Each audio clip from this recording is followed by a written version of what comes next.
आदाब नमस्कार, मैं शाहिद उमर। स्वागत है आप सभी का सियासत टीवी के साउथ इंडिया एक्सप्रेस में। आइए देखते हैं मुख्य समाचार। तेलंगाना सरकार ने सड़क दुर्घटनाओं में हो रही बढ़ोतरी मौतों पर गंभीर चिंता व्यक्त की है, जिनमें कई लोगों की जान जा रही है।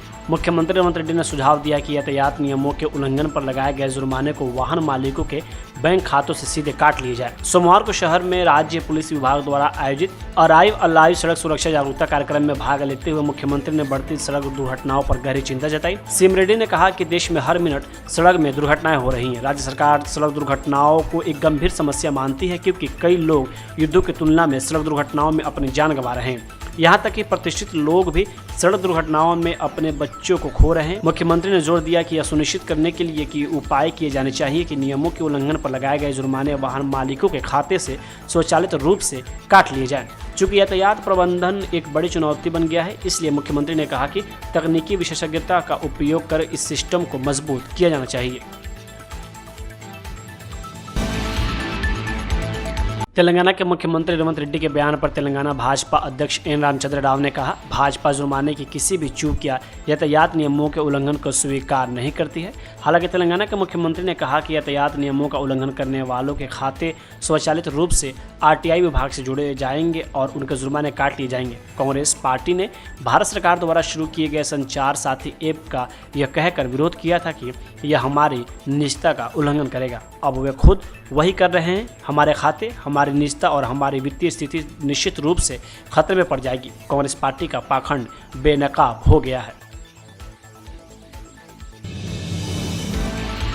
भले ही राज्य चुनाव आयोग शहरी स्थानीय निकाय चुनावों का शेड्यूल घोषित करने की तैयारी कर रहा है, लेकिन सत्ताधारी कांग्रेस पार्टी ने निजामाबाद जिले पर अपना ध्यान बढ़ा दिया है, क्योंकि वह इन चुनावों को निजामाबाद स्थानीय निकाय एमएलसी सीट हासिल करने का पक्का रास्ता मान रही है। इस बढ़े हुए ध्यान का सबूत टीपीसीसी अध्यक्ष बी महेश कुमार गौड़ के बार बार दौरे हैं, जो इसी जिले के रहने वाले हैं और पार्टी के स्थानीय पुनरुत्थान का नेतृत्व कर रहे हैं। अंदरूनी सूत्रों का कहना है कि कांग्रेस नेतृत्व का मानना है कि आने वाले यूएलबी चुनावों में शानदार प्रदर्शन, खासकर निजामाबाद नगर निगम में जीत, बाद के एमएलसी चुनाव जीतने के लिए जरूरी गणितीय और राजनीतिक गति प्रदान करेगी।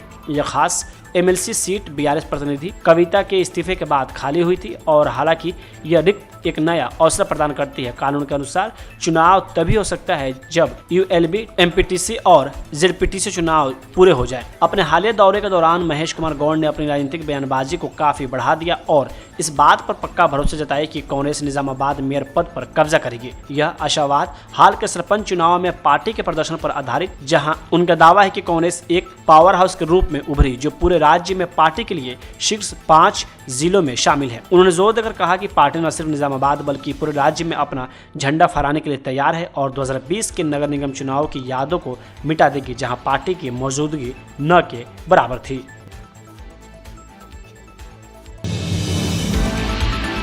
बीआरएस के कार्यकारी अध्यक्ष केटी रामाराव ने कांग्रेस सरकार को कड़ी चेतावनी देते हुए कहा कि मौजूदा जिलों को खत्म करने की कोई भी कोशिश एक जबरदस्त राजनीतिक लड़ाई को जन्म देगी और आखिरकार सत्ताधारी पार्टी के पतन का कारण बनेगी। रामाराव ने राजस्व मंत्री पोंगुलेट्टी श्रीनिवास रेड्डी की हालिया टिप्पणियों पर निशाना साधा, जिसमें उन्होंने कहा था कि पिछले प्रशासन द्वारा जिलों का गठन अवैज्ञानिक तरीके से किया गया था। उन्होंने आरोप लगाया कि कांग्रेस सरकार जिलों को खत्म करना चाहती है, क्योंकि वह सत्ता के विकेंद्रीकरण को बर्दाश्त नहीं कर सकती, जिससे कलेक्टर और जिला पुलिस अधीक्षक जनता के करीब आए थे। उन्होंने दावा किया है कि यह सरकार शासन और विकास के फल सीधे लोगों तक पहुंचाते हुए नहीं देख सकती है। बीआरएस नेता ने लोगों को याद दिलाया कि के चंद्रशेखर राव के नेतृत्व में किया गया पुनर्गठन प्रशासनिक विकेंद्रीकरण के उद्देश्य से किया गया था। उन्होंने बताया कि कैसे छोटे गांवों को ग्राम पंचायतों में बदला गया और एक नए मंडल बनाया गया ताकि पूरा जिला प्रशासन सुलभ रहे। रामाराव ने चेतावनी दी कि अगर तेलंगाना में किसी भी जिले को खत्म किया जाता है तो हम आग लगा देंगे और लोगों के साथ मिलकर जबरदस्त लड़ाई लड़ेंगे।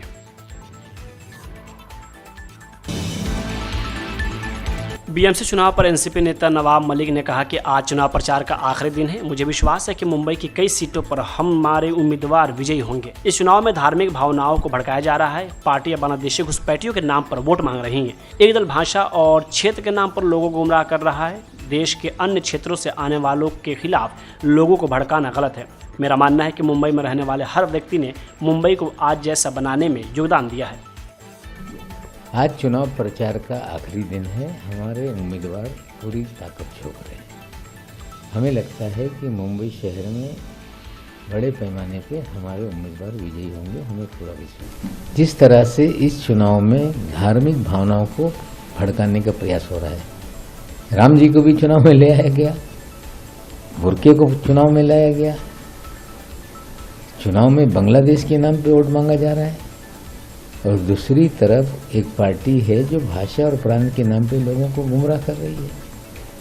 मराठी मानुस है, उसको अधिकार मिलना चाहिए, अपना हक मांगो, लेकिन उत्तर भारतीय हो, दक्षिण भारतीय हो, उनके खिलाफ लोगों को भड़का देना ये भी गलत बात है। हम इसके पक्षधर हैं कि मुंबई शहर में रहने वाले सभी जाति, धर्म, भाषा प्रांत के लोगों ने इस शहर को बनाने में अपना खून पसीना बहाया है, सबकी हिस्सेदारी है, और मुंबई का अंतर्राष्ट्रीय चेहरा बनाने में सभी कॉस्मोपॉलिटन जो कैरेक्टर है वही मुंबई की पहचान है। एक नेता तमिलनाडु से आ जाते हैं, यहाँ पे आकर कहते हैं कि मुंबई नहीं बॉम्बे है ये, जाइए मद्रास में, चेन्नई में बोलिए कि चेन्नई नहीं मद्रास है, वहाँ हिम्मत नहीं, यहाँ पे आके कोई नया मुद्दा भड़काने की कोशिश की जा रही है। हमें लगता है ये सारी चीज़ें गलत है। हमारी पार्टी विभाजनकारी नीतियों पर काम नहीं करती। हम मुंबई के सभी लोगों को, चाहे वो हिंदू हो, मुसलमान हो, सिख हो, ईसाई हो, उत्तर भारतीय हो, दक्षिण भारतीय हो, सब लोगों को साथ में लेकर हम राजनीति करते हैं, और हमें लगता है एकजुट करने वाले लोगों के साथ मुंबई वासी खड़े रहेंगे।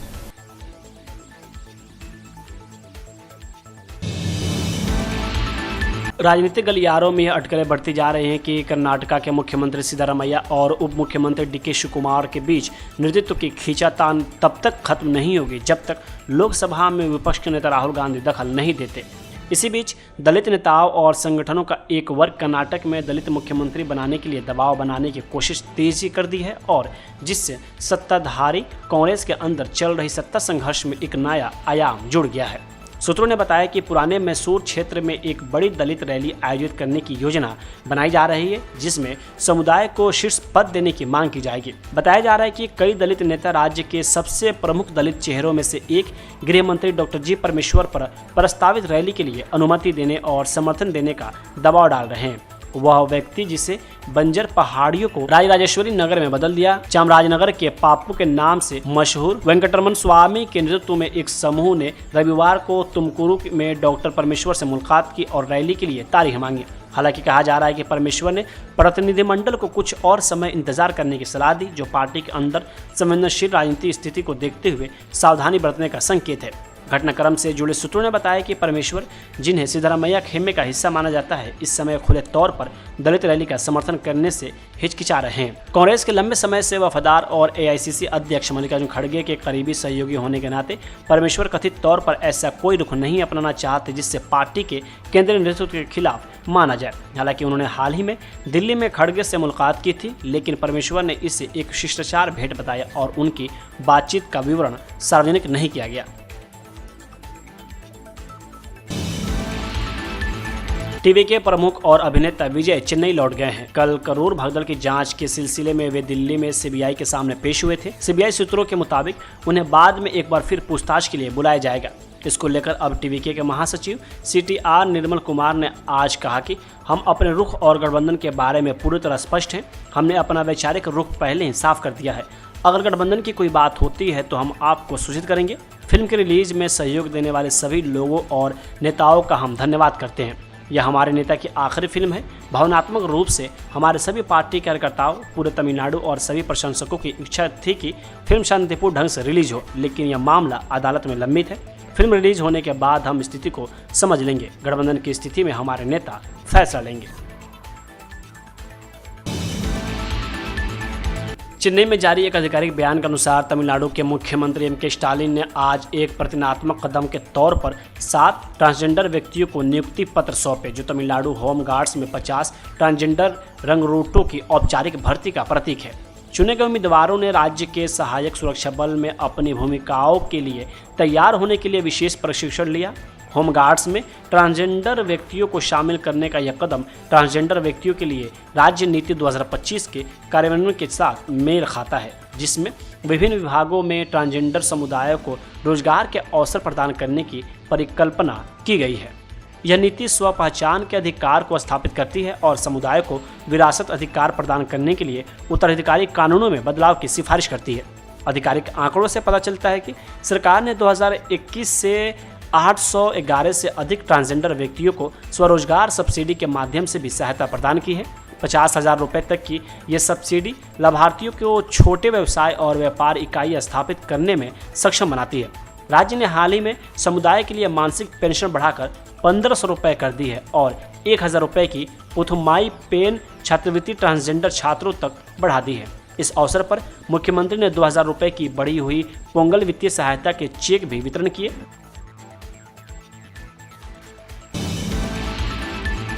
कांग्रेस सांसद केसी वेणुगोपाल ने कहा कि रोजगार गारंटी योजना विश्व का सबसे बड़ा रोजगार प्रदान करने वाला कार्यक्रम है। नए संशोधन के माध्यम से रोजगार के अधिकार को छीन लिया गया है। पुराने कानून के तहत केंद्र सरकार को वेतन का 100% वहन करना पड़ता था। नए संशोधन के अनुसार केंद्र सरकार केवल 60% वहन करेगी और शेष 40% राज्य सरकार को वहन करना होगा। केरल जैसे छोटे राज्य के लिए इससे अतिरिक्त वित्तीय बोझ उत्पन्न होगा। राज्य के खजाने से 2,000 करोड़ रुपए जुटाने होंगे। केंद्र सरकार का यह कदम सिर्फ गांधी जी का नाम मिटाने तक सीमित नहीं है, बल्कि उनकी विचारधारा को ही नष्ट करने जैसा है। यह आरएसएस की ग्राम स्वराज की अवधारणा को नष्ट करने की साजिश है। कल केंद्र सरकार के खिलाफ राज्य सरकार के विरोध प्रदर्शन के दौरान मुख्यमंत्री ने यूडीएफ सांसदों पर टिप्पणी की।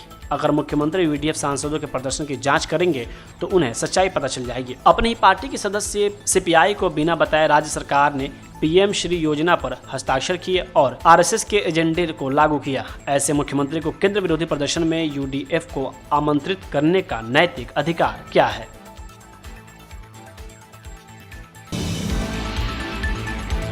साउथ इंडिया एक्सप्रेस यही होता है समाप्त। मुझे दे अब इजाज़त। बाकी खबरों के लिए बने रहें सियासत टीवी के साथ।